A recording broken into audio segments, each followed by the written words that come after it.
মেয়েদের শালীনতা নিয়ে বক্তব্য দেওয়া জামায়াত এমপির নারী কেলেঙ্কারি।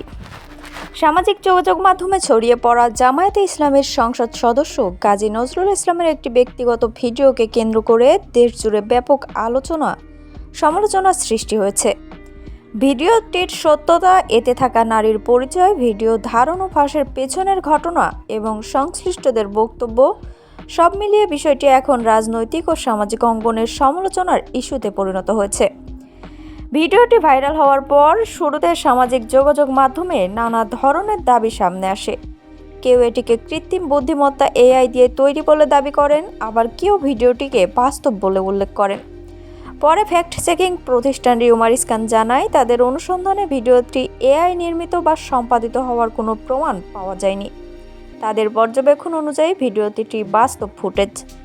ভিডিও প্রকাশের পর সংসদ সদস্য গাজী নজরুল ইসলাম একটি লিখিত বক্তব্য সামাজিক যোগাযোগ মাধ্যমে দেওয়া পোস্টে দাবি করেন, ভিডিওতে থাকা নারী তার দ্বিতীয় স্ত্রী মরিয়ম বেগম। তিনি অভিযোগ করেন, ঢাকার মগবাজার এলাকায় পূর্ব পরিকল্পিতভাবে তাকে একটি ফাঁদে ফেলে ভিডিওটি ধারণ করা হয় এবং পরে সেটি ব্যবহার করে ব্ল্যাকমেইল ও চাঁদাবাজির চেষ্টা করা হয়।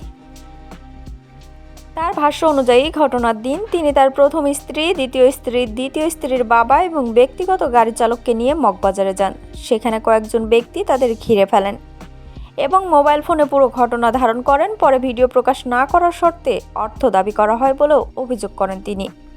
এ ঘটনায় তিনি নিজের গাড়ি চালক অবায়দুল্লাহর বিরুদ্ধে সরাসরি ষড়যন্ত্রের অভিযোগও তোলেন।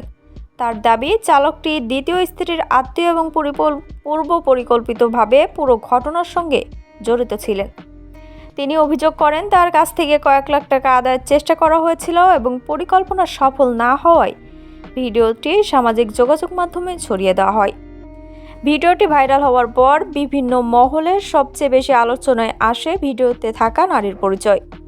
গাজী নজরুল ইসলাম তাকে নিজের দ্বিতীয় স্ত্রী বলে দাবি করেন। জেলা জামায়াতের কয়েকজন নেতাও গণমাধ্যমে একই দাবি করেন। পরবর্তীতে ওই তরুণী এবং তার বাবাও বিভিন্ন সংবাদ মাধ্যমের সঙ্গে কথা বলে তাদের সম্পর্ককে বৈবাহিক সম্পর্ক হিসেবে দাবি করেন। তবে এই দাবির পর নতুন প্রশ্ন সামনে আসে, দ্বিতীয় বিয়ে কবে হয়েছে, কোথায় হয়েছে এবং এই আইনি প্রক্রিয়া কী ছিল। বিভিন্ন সংবাদ মাধ্যম এ বিষয়ে অনুসন্ধান চালালেও এখন পর্যন্ত বিয়ের তারিখ, কাবিননামা বা সংশ্লিষ্ট আইনি তথ্য কোনো নথি প্রকাশ্যে আসেনি। ফলে বিষয়টি নিয়ে জনমনে নানা প্রশ্ন রয়ে গেছে। এদিকে ভিডিওটি প্রকাশের পর গাজী নজরুল ইসলামের প্রথম স্ত্রীর একটি বার্তা বিভিন্ন গণমাধ্যমে প্রকাশিত হয়। সেখানে তিনি পারিবারিক পরিস্থিতি নিয়ে নিজের অবস্থান তুলে ধরেন, যদিও এ বিষয়ে তিনি বিস্তারিত প্রকাশ্যে কথা বলেননি। পুরো ঘটনাকে নিয়ে নিজের ফেসবুক পোস্টে গাজী নজরুল ইসলাম দাবি করেন, এটি তার রাজনৈতিক ব্যক্তিগত ভাবমূর্তি ক্ষুণ্ণ করার উদ্দেশ্যে পরিকল্পিতভাবে পরিচালিত একটি ষড়যন্ত্র। তিনি ঘটনার সুষ্ঠু তদন্ত, জড়িতদের বিরুদ্ধে আইনগত ব্যবস্থা নেওয়ারও দাবি জানান।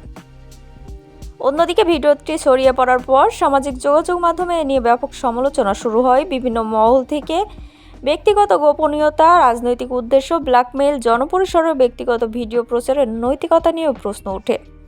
সব মিলে এখন পর্যন্ত বিভিন্ন সংবাদ মাধ্যমে প্রকাশিত তথ্য অনুযায়ী একটি ব্যক্তিগত ভিডিওকে কেন্দ্র করে একাধিক দাবি ও পাল্টা দাবি সামনে এসেছে।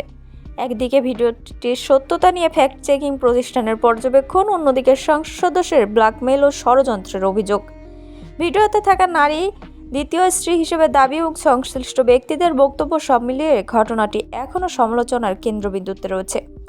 তবে দ্বিতীয় বিয়ের আইনি বৈধতা, ভিডিও ধারণ, ফাঁসের প্রকৃত পটভূমি, ব্ল্যাকমেইলের অভিযোগ এবং সংশ্লিষ্টদের দায়, এসব বিষয়ের চূড়ান্ত সত্য নির্ভর করবে আইন শৃঙ্খলা বাহিনীর তদন্ত এবং বিচারিক প্রক্রিয়ার ওপর।